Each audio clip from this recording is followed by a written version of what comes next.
Ministério da Cultura e CBMM apresentam a 13ª edição do Fliaraxá. Vai começar mais uma atividade do festival. Compartilhe os melhores momentos nas redes sociais.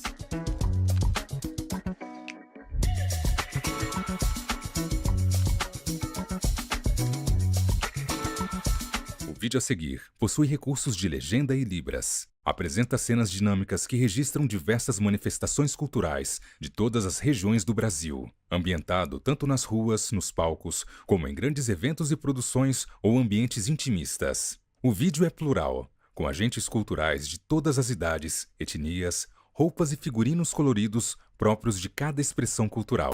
A cultura é um dos mais preciosos instrumentos de democracia. É um canal de expressão plural que permite a convivência de diferentes vozes, histórias e visões de mundo. E por isso a cultura, tal qual a democracia, deve ser defendida e fortalecida. Essa é a função da Lei Rouanet, a principal política pública de incentivo à cultura brasileira. Com ela, perseguimos a missão de assegurar o acesso democrático à produção e à difusão cultural. Ao longo de mais de 3 décadas, a Rouanet permitiu que inúmeras iniciativas culturais, antes inviáveis, ganhassem o mundo. Revelou histórias, preservou tradições e transformou vidas. Lei Rouanet, há 33 anos tornando a cultura brasileira mais plural, acessível e democrática. Logos: Lei Rouanet, Ministério da Cultura, Governo do Brasil, do lado do povo brasileiro. Longevidade, uma conversa com a geração prateada. A roda de conversa acontece em uma sala grande.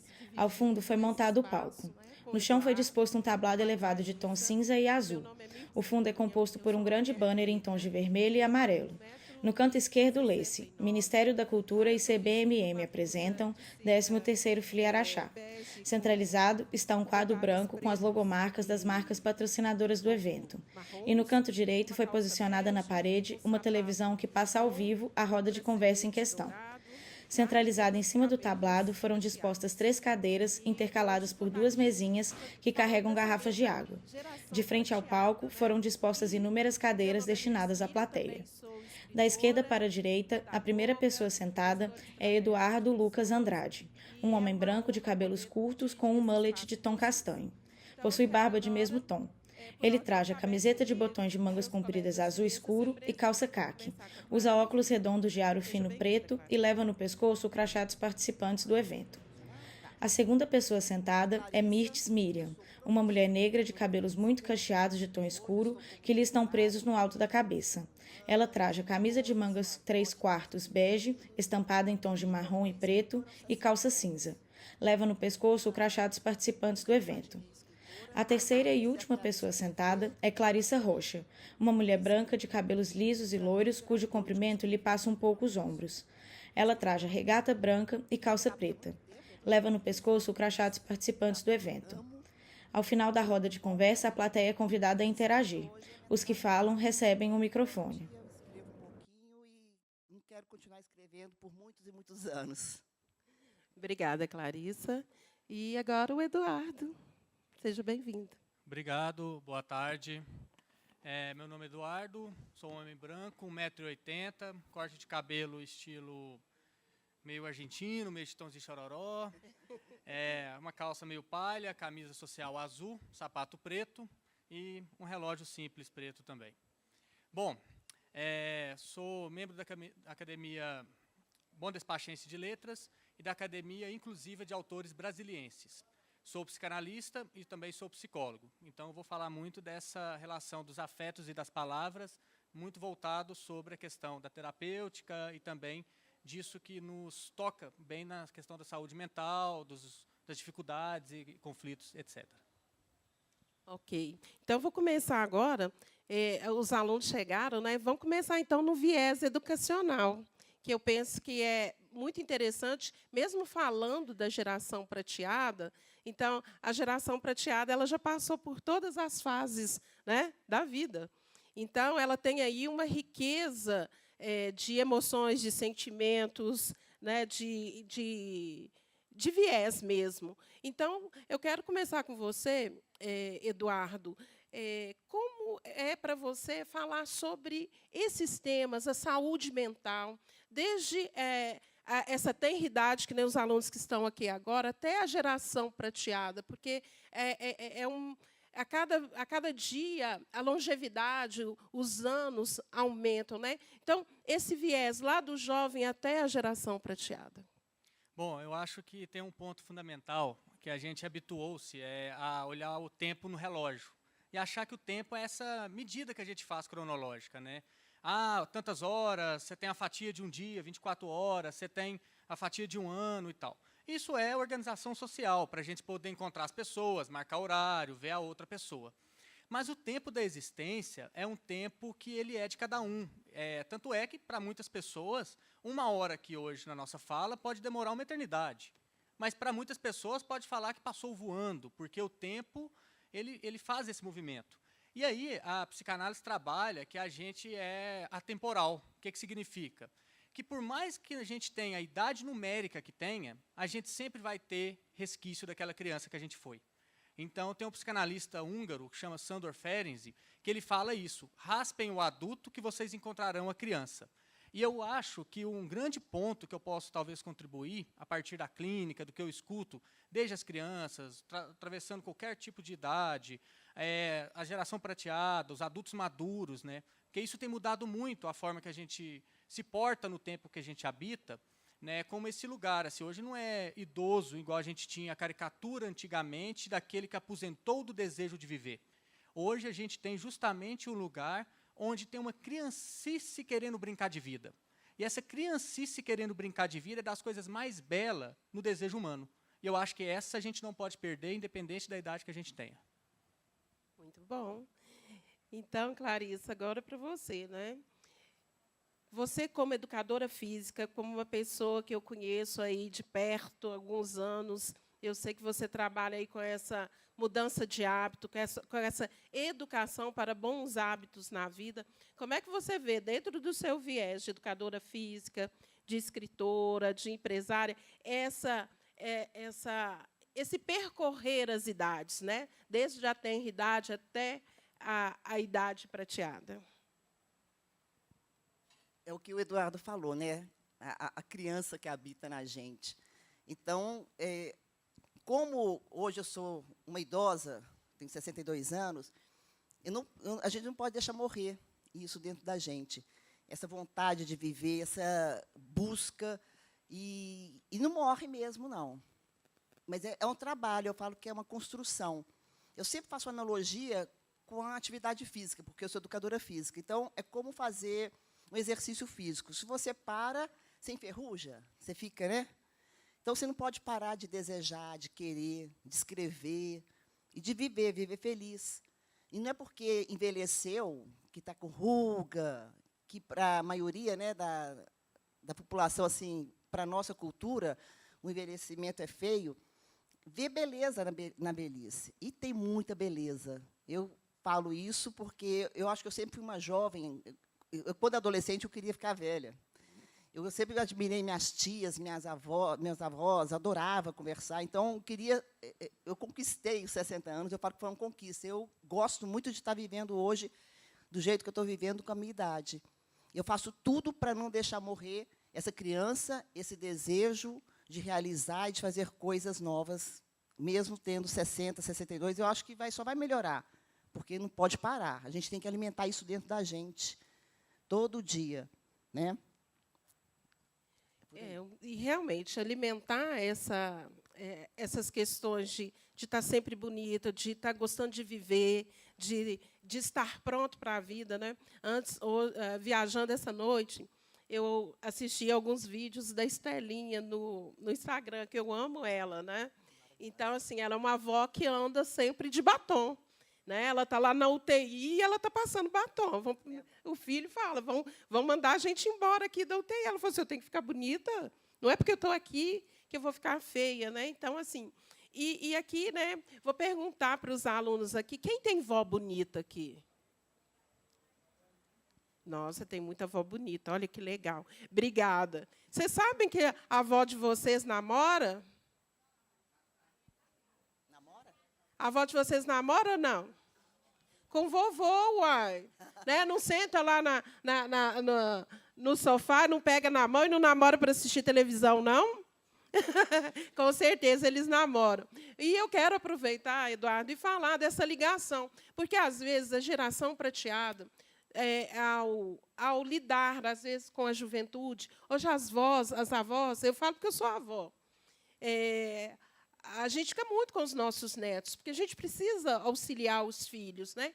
Como você vê essa conexão da geração, dessa geração mais nova, né, na idade que estão aqui os alunos, e com a geração prateada, com os sentimentos, com as tristezas, com as alegrias, com os desejos, com tudo isso que a maturidade traz. Essa relação mesmo, às vezes, avó, neto, mãe, filho, né? Porque é uma idade, eu brinco que a idade de ser avó, parece que a gente viveu muito, mas parece que os filhos, os netos, pensam que a gente não sabe de nada, né? Que a gente precisa aprender alguma coisa. Como é isso para você, Eduardo? Bom, eu acho que eu vou pegar um pouco do que a Clarice trouxe, de não enferrujar, até porque, se a gente for pensar, a vida é um exercício de memória de quem somos, do que temos de registro, de onde habitamos e tudo mais. E, muitas vezes, é isso, né? A gente enferruja mentalmente, esquecendo de várias coisas nossas. E, quando vem um neto, vem um filho, muitas vezes resgata um pouco disso, ou desafia isso, porque pode também ter um choque cultural, onde, dependendo da criança hoje, né, provavelmente as crianças que estão aqui conosco sabem muito mais de tecnologia do que as avós, talvez, e tem muito a ensinar. E também tem as histórias que os avós e as avós podem fazer como exercício de memória, de contar, de ensinar, de autonomia. É uma troca autônoma, que é o do campo da sexualidade, do afeto, que é do campo desse prazer que habita o preenchimento de um tempo. Né? Então, eu acho que tudo isso diz, voltando um pouco ao Belchior, que traz assim, enquanto houver espaço, corpo e tempo e o modo de dizer não, eu canto. Então, toda essa relação, eu acho que ela vem para preencher um espaço. Né? Então, muitas vezes aquele espaço estava vazio, ou fica vazio quando a gente perde alguém. Para preencher essa dinâmica com o corpo, né? Aí a educadora física pode nos dizer isso bem melhor, porque assim, se o avô e a avó não exercitam, vai dar problema na coluna de correr atrás do netinho. Né? Tem esses desafios também.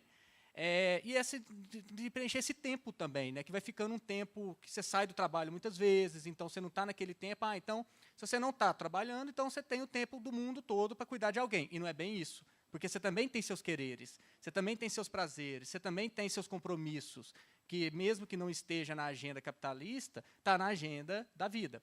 Né? Isso não pode ser esquecido e nem massacrado como obrigação, sem consultar o querer. Né? Então, acho que esses conflitos assim podem gerar, e pode gerar também muita alegria quando se dispõe e tem diálogo para poder ver como, quando e onde. E o modo de dizer não, porque nem tudo pode ser aceito. Muito bom, realmente, o não se faz presente aí. E eu penso que a maturidade dá muita tranquilidade para os nãos, porque já se tem uma vivência, uma experiência de tudo, né, que se vive. Então, e como educadora física, Clarissa, como você vê, né, essa conexão de diferentes idades, né, a avó com o neto, ou a mãe com os filhos, né? Como é que essa geração prateada lida e como você vê uma forma interessante para esse viver, esse conviver? Né?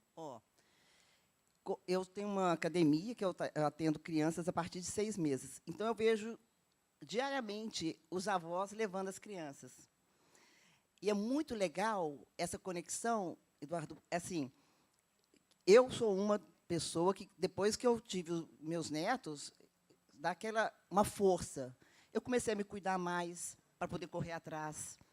Eu sempre fiz exercício, mas eu tive aquela necessidade de fazer mais para poder estar com eles. E é legal, eu conto sempre esse caso, que nós viajamos com a família, e eu fiquei no hotel com as crianças, né, e o hotel tinha um corredor enorme, esse corredor de hotel grande, e aí o nosso quarto era o último. Aí eu cheguei para o João e para o Pedro, que são gêmeos, falei assim, vamos ver quem chega lá primeiro? E saí correndo e ganhei, né, deles, eu saí na frente. Aí chegou no final e falou assim, você não parece uma avó. Eu adorei, foi o maior elogio, porque eu estava bem fisicamente. Então, nós precisamos estar bem fisicamente para poder acompanhar, ter esse prazer. Eu sempre vou puxar por esse lado. E a conexão também do atual. Então, uma coisa que eu fiz, que a pandemia me deu, foi me conectar mais com rede social, com a internet, com a tecnologia. Que eu fiz curso e isso me ajudou muito. Como uma idosa, está participando e está conectada com o mundo, que é muito importante essa conexão que a gente faz, porque eu estou viva, né, porque eu estou mais velha, né, que eu não posso. Então, conectar, não ter medo. Eu falo isso muito para as minhas alunas, não tenha medo. É desafiador. Eu nunca peguei no celular, eu não sei mexer lá no Instagram. Pede ajuda para o neto, para o amigo mais jovem, e vai e começa. Tudo é prática. É igual fazer musculação. É difícil, os aparelhos, né, fazer exercício, mas você começou a fazer, você vai dominar. E eu vejo muita avó na academia fazendo exercício e lá com jovens. Eu tenho avô de 96 anos fazendo exercício, gente. É a sensação da academia. Eu estava falando com a Cris que, quando ele chega lá, todo mundo quer ficar atrás dele, do seu Wilson. É minha referência. Então, é um senhor de 96 anos que todo mundo quer correr atrás dele, porque quer ajudá-lo, ele não precisa de muita ajuda, porque ele é bem independente, mas tem uma conversa boa, agradável, feliz. Isso atrai. Uma outra coisa que nós, idosos, precisamos ter, né? Ser feliz e bom humor. E é bem interessante, porque assim, tem a diferença de ser idoso e de ser velho, né? Velho é aquele ranzinza, aquele chato, aquele que não quer nada com nada, né? Está sempre aborrecido, que se entrega às dores, aos remédios, às depressões, mas tem aquele que ele é realmente um idoso, aquele que vai envelhecer cronologicamente, mas não vai perder a vontade, né? O desejo por viver a vida. E, aproveitando, há um tempo atrás, quando eu ainda estava em sala de aula, eu li um estudo que, no Japão, percebeu-se que a educação de crianças, né, crianças e jovens, melhorou muito na China, numa época, por um único hábito diferente que foi inserido na própria escola. Foi indicado que os estudantes almoçassem junto com a sua família e com seus avós. E, de preferência, tirassem uma parte do dia para conviver com os avós. Então, o que eles perceberam? Perceberam o quê? Mais vontade de aprender nas crianças, mais disciplina para os estudos, mais foco e mais desejo de ajudar, de apoio entre os pares mesmo, as crianças entre si. Então, gostaria, Eduardo, você na área, né, no campo do mental, como você vê essas interações, essa integração dessa geração prateada que tem muito a contribuir, né, e esse convívio? Como você vê isso no seu trabalho hoje? Bom, é importante que a fala lacunar ela não preenche nada de relação, né? Então, falar e não estar presente, falar e não ter conexão, falar e não ter diálogo, só falar por falar, não faz esse vínculo transformador. Quando eles promovem um almoço naquele momento, almoçar junto não é ficar vagando na internet, cada um no seu celular, na mesma mesa. É justamente tirar essa fala vaga e ter uma presença. E, muitas vezes, essa presença é que o adulto também se compromete em reconhecer defeitos, se compromete na dificuldade e na cultura. Porque talvez ele está incentivando a cultura de ler, a cultura de... Mas como que incentivou? Ah, só deu livro. Ele não leu junto, ele não contou história, ele não interagiu, ele não marcou presença, ele não habitou um espaço que vai fazer o sentido. Qual sentido? Que é tudo que a gente busca, ser reconhecido por alguém que a gente gosta. Isso muda uma dinâmica da saúde mental muito interessante, porque o Freud dizia uma frase, que eu acho que vale aqui, que ele falava assim, quem ama, sofre, quem não ama, adoece. Então, nesses casos, a gente vai ter sofrimento, a gente vai ter mal-estar, a gente vai ter dor no corpo, a gente vai ter empecilhos, a gente vai ter luto para lidar, a gente vai ter um monte de ansiedade, um monte de coisinha. Mas não necessariamente vai adoecer, porque esse diálogo vai trazendo um para o outro uma dinâmica na prática que sustenta e transforma. Isso faz um papel educacional porque te apresenta como tirar o tédio do mundo. Ao contrário das distâncias mesmo perto, porque tem muita gente que está distante perto. Né? Eu falo, mas não escuto. E se fala e não escuta, então a coisa já desandou.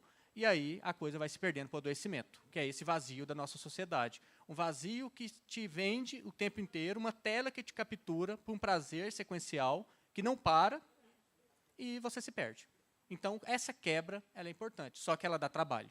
Ela dá trabalho porque vai ter conflito, ela dá trabalho porque vai ter debate, ela dá trabalho porque vai ter pergunta difícil para responder, ela dá trabalho porque vai ter chateação, não vão concordar, ela dá trabalho porque as pessoas vão posicionar vivendo. Né? Então, é um desafio também. É muito interessante.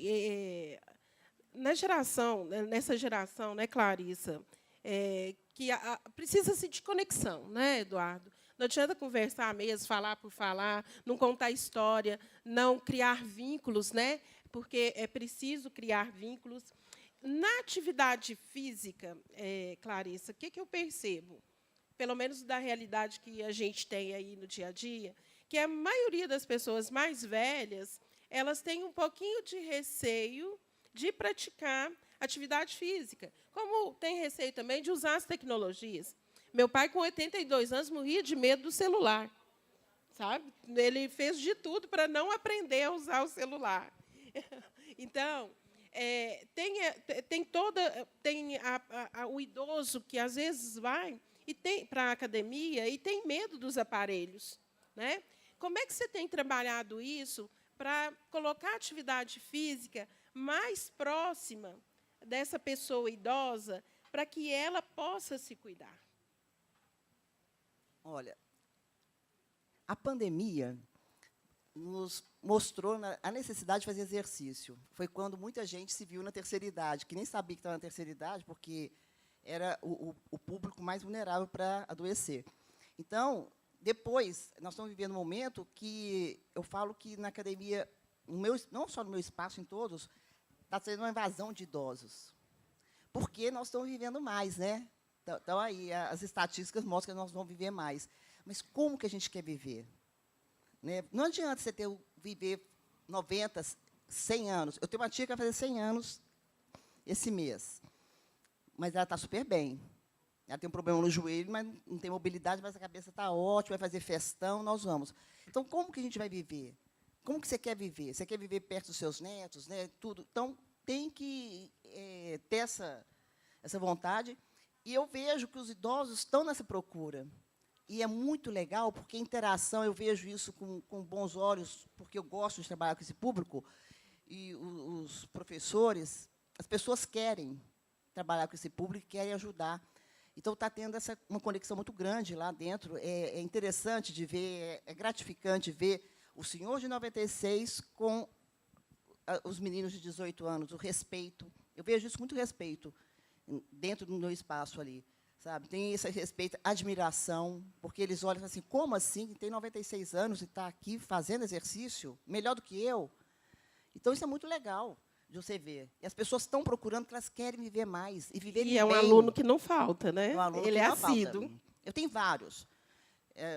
A faixa etária lá é acima de 40 anos. Então, eu tenho meus alunos. É um ambiente propício, favorável para essa turma. Tá? A parte da manhã, então, eu tenho aluno que vai de manhã, faz exercício, quando eu vejo, ela está lá com o neto, aí ela volta, é o dia inteiro esse movimento das pessoas mais velhas. Então, é um espaço, e tem também o espaço do café, né, do bolo, que é a melhor parte. Então, sexta-feira, geralmente, tem o bolo de fubá, que é uma delícia, e o cafezinho, a gente senta ali e fica conversando. Porque, né, muitos idosos moram sozinhos. Então, é um espaço de convivência mesmo, de troca. E, às vezes, eu faço lá, como eu sou escritora hoje, então eu ponho livro, dou livro, faço aquele movimento todo. Legal. Bem ok. Bom. Eduardo, eu vi aqui o seu livro, É Impossível Você Morrer Antes de Mim. E, na geração prateada, um dos grandes desafios é lidar com o luto, porque vai se perdendo, ao longo dos anos, muitas pessoas queridas, né? E a gente sabe que, quanto mais longevo, mais essa galera que está próxima de você, é tendencioso que você vá perdendo, entre aspas, né? Então, eu queria que você falasse um pouquinho sobre esse livro, sobre a questão do luto, né? sobre essa saúde mental que o idoso tem que ter para lidar mesmo com a falta, né? Com o vazio, às vezes com a solidão, porque já não tem mais o companheiro ou a companheira. Quero que você fale um pouquinho para nós. Bom, esse tema eu acho que ele é quase central nesse assunto, no assunto da vida, né? Viver é acumular lutos, não tem como, né? E luto não é só quando você perde alguém que você ama, não é só uma pessoa. Você tem luto do corpo, você tem luto da energia que você tinha que você não tem mais, você tem luto de um trabalho que você perdeu, você tem luto de um relacionamento amoroso que se rompeu, você tem luto do seu filho que cresceu, que já não é mais aquele bebezinho, aquela criança, né? E você fala, nossa, passou tão rápido, como é que eu lido com isso? Então, o luto ele é repleto, luto com o animalzinho de estimação e tudo. O título desse livro, É Impossível Você Morrer Antes de Mim, ele é baseado num desenho animado que eu recomendo às crianças assistirem, muito bonito, muito legal, que chama Coco, A Vida é uma Festa, que é da cultura mexicana. Quem já assistiu? Ah, então vários de vocês já viram. E lá fala que enquanto a gente lembra da pessoa que morreu, ela continua viva dentro da gente igual saudade. Ela não é mais dor, ela já é saudade. E o luto, ele não é um adoecimento. A gente adoece por não encarar o luto.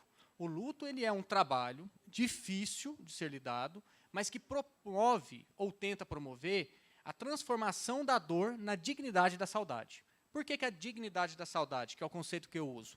Porque, no primeiro momento, é dor. O Walter Hugo Mãe lançou um livro esse ano, que é Educação da Tristeza, que é um livro fantástico sobre isso, e ele fala, olha, eu não quero permitir que a morte associe a pessoa que eu amava à dor. Porque quando eu amava e ela era viva, a história era muito bonita. Então, eu quero associar a ela as lembranças que fazem sentido. E aí vai transformando. E na cultura mexicana, faz esse lugar, né? Dia de los Muertos é um dia que saem às ruas para recordar a receita, o bolo de fubá, para recordar as vivências, para recordar a memória, para recordar as músicas que a pessoa gostava, para celebrar que bom que ela existiu na minha vida. E esse exercício, na nossa cultura, ele é mais danoso, ele é mais penoso, ele é mais custoso, ele é mais difícil. Porque a nossa cultura meio que assombrou o luto num lugar que parece que quanto mais dor, mais você prova que ama. E isso é um erro de gasto de energia psíquico muito grande, porque é um desperdício com a dignidade da história que você construiu. Então, quanto mais você vai avançando, e tem pessoas que temem esse lugar, fala, eu não sei se eu quero viver muito, que pode ser que vai ficar um vazio.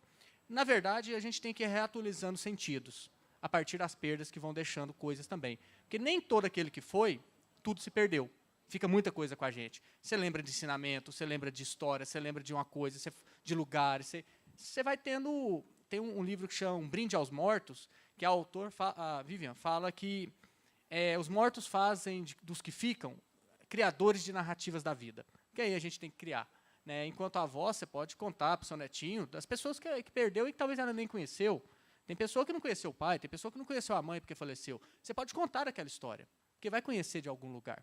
É fazer vivo uma memória que seja digna. Esse exercício é para nós todo dia, porque a gente fala isso e não percebe. A gente fala assim, na minha época, quando vai conversar com as crianças, fala assim, na minha época, as bonecas eram de sabugo de milho. Na minha época, as vaquinhas a gente fazia com chuchu, punha os pezinhos no chuchu. Na minha época, a gente fazia carrinho de rolimã com não sei o quê. Mas na minha época o quê? Eu estou vivo ainda. Eu ainda estou na minha época. Né? Então, é exatamente um luto que está ali e muitas pessoas não percebem. Então, o luto é um companheiro nosso, querendo ou não. E lidar com o luto, às vezes, é cultural. Realmente é pesado.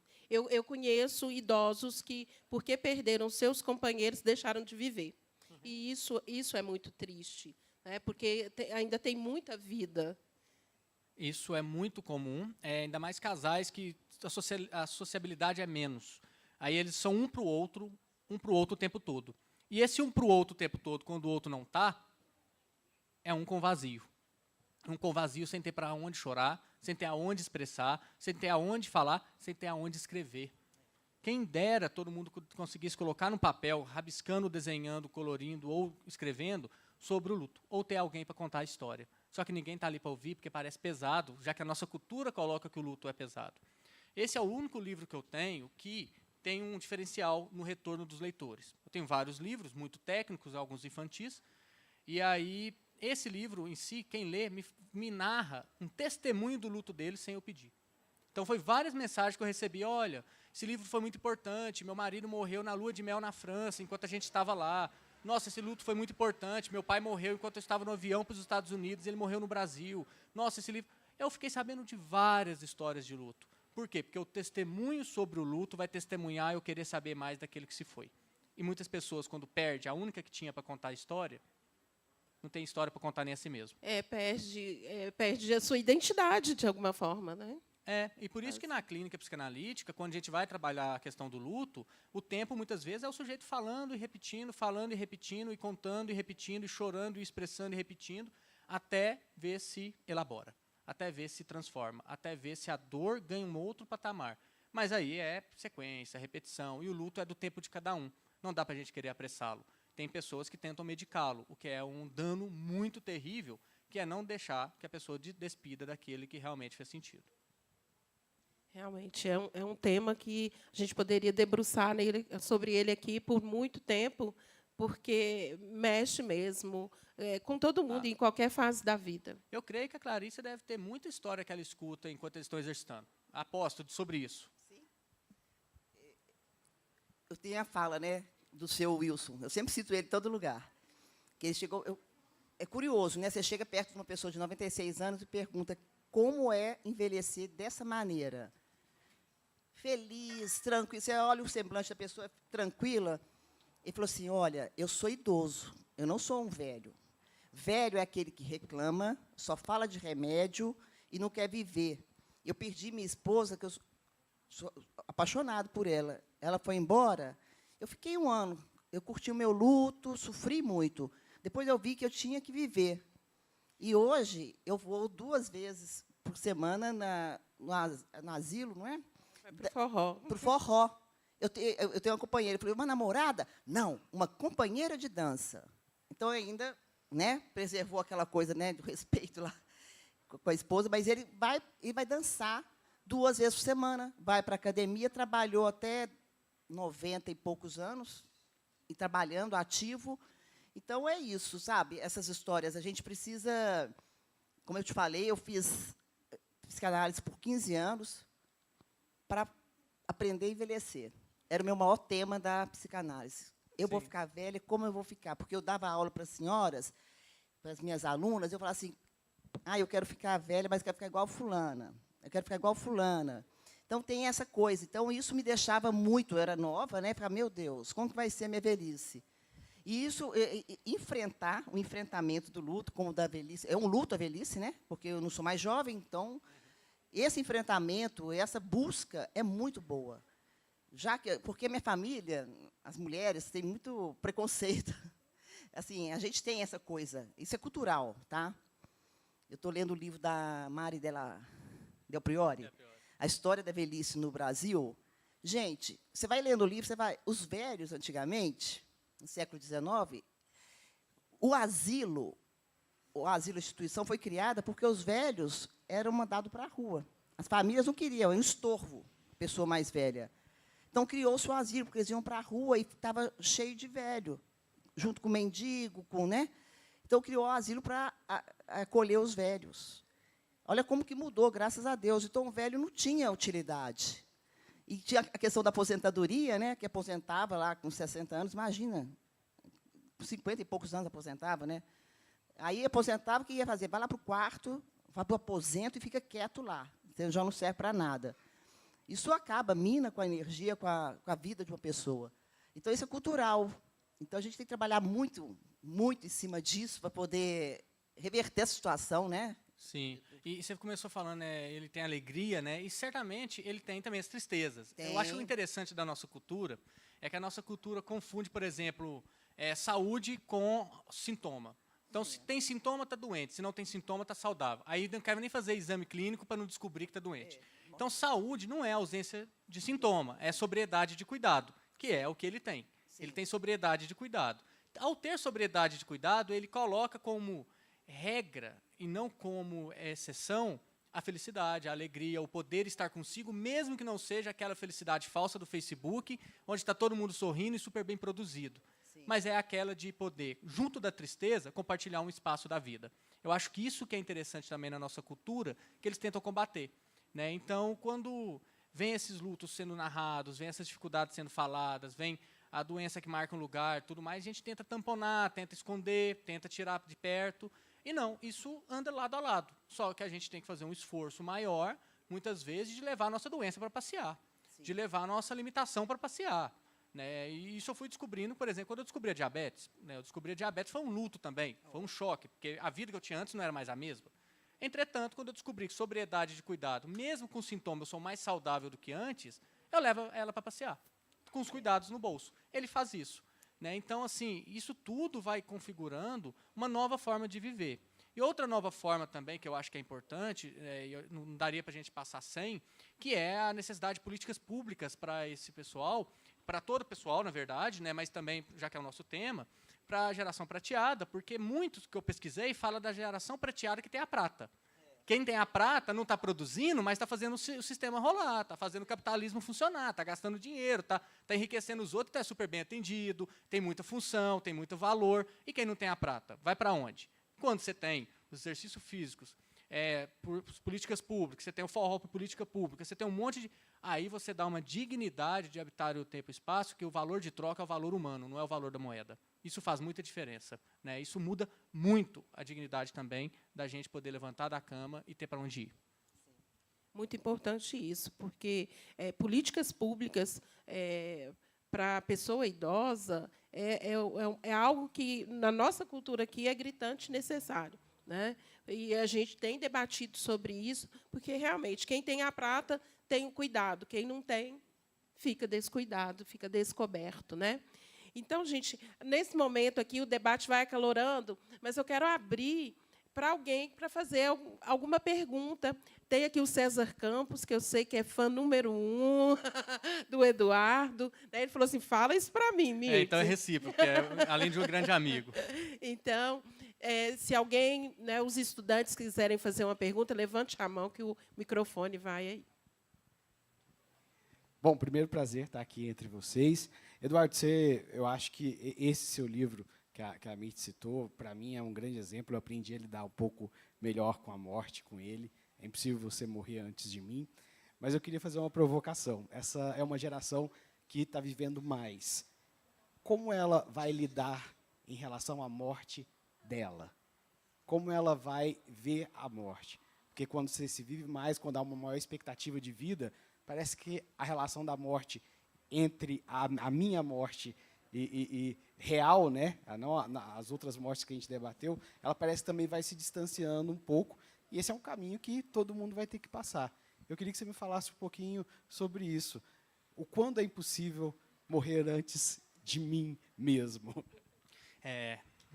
Essa é uma questão muito importante, porque se a gente pegar o viés do tédio e da angústia, as pessoas meio que narram que já morreram na própria existência, que não tem mais nada para fazer, que não tem mais nada para dar sentido, meio que então minha vida já deu, eu já me entrego, já não preencho mais, não vejo mais nada, não vejo mais graça, ou se perde e depois olha. E tem um ponto depressivo, muitas vezes, que é quando a gente não elabora um luto de algo de si mesmo. Então, chega lá na frente, você tem um luto por um ideal, que você sempre idealizou, ou você tem um luto de que você, até misturado com ressentimento, de que você podia ter feito diferente na vida e você não fez, agora é tarde demais. E aí você tem que elaborar justamente esse não morrer antes de si, porque, sim, é possível você morrer antes de si mesmo. E isso nos dói, e não é tão novo, porque quando a gente fica sabendo da morte de alguém, automaticamente atualiza a possibilidade da nossa. Por exemplo, a pessoa vira para nós e fala assim, nossa, tal pessoa morreu, eu estive com ela ontem, ela estava bem. Na mesma equação, eu estou dizendo que eu também estava lá, eu também estava bem, e logo poderia ser ela falando que eu tinha morrido e estava surpresa. Porque é esse o campo do inesperado. Então, não morrer de si mesmo é justamente a capacidade da gente ter que inventar desejo e não ter que ficar entregue ao vazio que nos oferecem. Isso vai dar trabalho, que a gente vai ter que caçar o que fazer. Né? Não só pegar o que já nos vendem e pronto. Okay. O envelhecer dá trabalho. E custa caro também, viu? Por isso que a gente precisa de políticas públicas. O Freud públicas. falava que nada na vida é tão caro quanto a doença e a estupidez. Justamente nessa pegada aí. Mais alguma pergunta, gente? Ok? Então, eu quero, então, aproveitar esse tempo que nos resta. O Eduardo me falou assim, Mirtz, eu não quero dar receita de nada, eu quero falar sobre, mas com todos os estudos, né, com todos os seus livros, são instrumentos de pesquisa. Então, eu gostaria que você deixasse suas palavras de legado para essa geração prateada, através dessa mesa aqui de hoje, que você deixa aí para a nossa geração prateada. Bom, receita eu não tenho, mas o ingrediente principal, 2, a gente não pode abrir mão, que são as palavras e o afeto. Quando a gente perde eles, a gente se perde. Aí eu acho que, então, o que eu gostaria de dizer, tenta habitar a palavra, tenta preencher a palavra, tenta usar a palavra que te representa, tenta usar a palavra que não é só o que o outro quer pensar, não é só o que o outro vai achar, não é só o que o outro vai... Não, tenta usar uma palavra que te representa, tenta usar uma autonomia. O que é autonomia para mim? Autonomear-se é você dar nome que te representa, mesmo que aquilo incomode o outro. Mas é fundamental.